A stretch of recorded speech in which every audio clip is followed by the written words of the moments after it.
Number one, develop a solid business plan. So before we started anything, I helped him to create a clear and detailed business plan that outlines his goals, his target market, his menu offerings, his pricing, and his marketing strategies. The reason why he failed was not really about the pandemic or his partners leaving him. It was because his business hit the jackpot when he started. Huh, Mami N? How can one hit the jackpot and then fail? Yes, this is his story.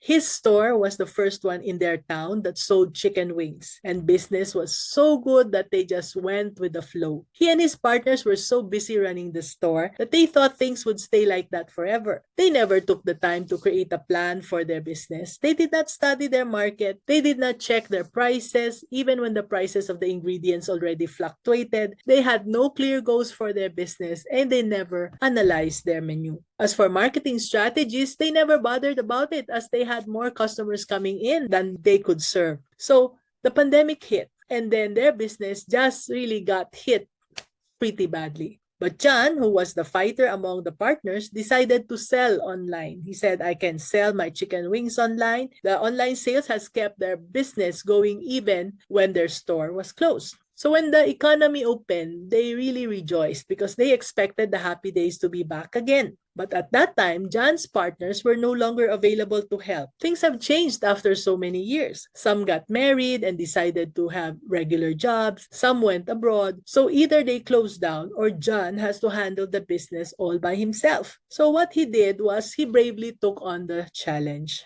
until he observed that two competitors who were also selling chicken wings appeared from nowhere. And they were selling the chicken wings at a lower price than he was. So, unwilling to sell at a loss, he found his sales going down even more as he stuck to his original price. A solid business plan was exactly what he needed, and I told him that this will serve as a roadmap for his business and as a guide for all of his decision-making activities. Target market, unique selling proposition, market strategy, financials, processes, all of these have to be considered and to be documented on his business plan. So gladly, John obeyed and rolled up his sleeves to go to work. So tip number 2, prioritize time management. There was so much to do, so much to overhaul that John started to get overwhelmed. And so I guided him to develop a schedule and prioritize tasks to make the most efficient use of his time. There are many time management tools in the market, but I told him to keep it simple. Just use Gcal or Google Calendar. What I learned in my many versions of calendars, diaries, and to-do lists that I bought online or offline is, in the end, simplicity is beauty. I taught him how to use just one tool, the Google Calendar. Again, Gcal is what I call it. And I guided him to stay organized and to accomplish essential business activities without feeling overwhelmed. To this day, he is still raving about what he learned about Gcal and how he could not live without his Gcal anymore. Tip number 3, seek support from friends and family. When I was younger and I'd get overwhelmed, I would bark at my kids when they needed something from me. I became the mom from hell without even noticing it. And one day, I just woke up and realized that I was not happy with who I was becoming. Looking back, I was glad that I did not have to be given a painful wake-up call for me to really wake up.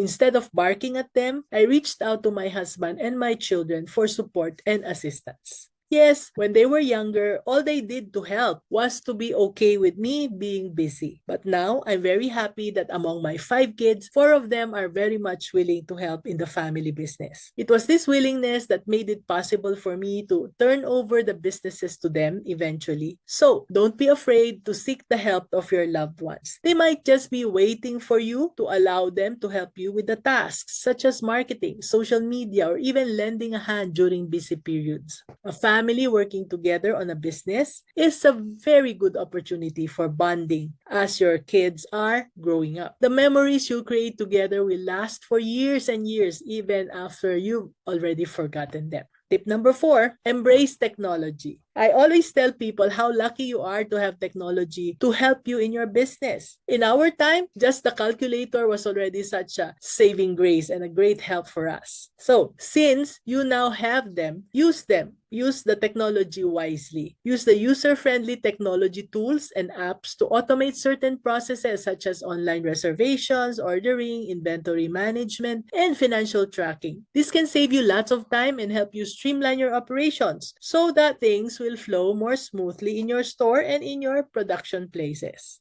Finally, I told John, tip number 5, focus on your strengths. Identify your key skills and strengths instead of your weaknesses. Focus your energy towards activities that will align with all of these strengths. So for John, he was very good at making friends and networking with people. So I coached him and he realized that his direction should be in talking and interacting more with customers and employees so that he can understand him more and gain their trust. As he gains more and more trust, customers will come back to his restaurants again and again, and his employees will choose to stay and work with him longer. So by doing so, John will maximize his productivity and make the most impact on his business in terms of sales and profitability. Starting from scratch again can really be challenging, but with some dedication, a lot of perseverance, and a well thought out approach, you can build your restaurant business and achieve success in a very short time, just like John did.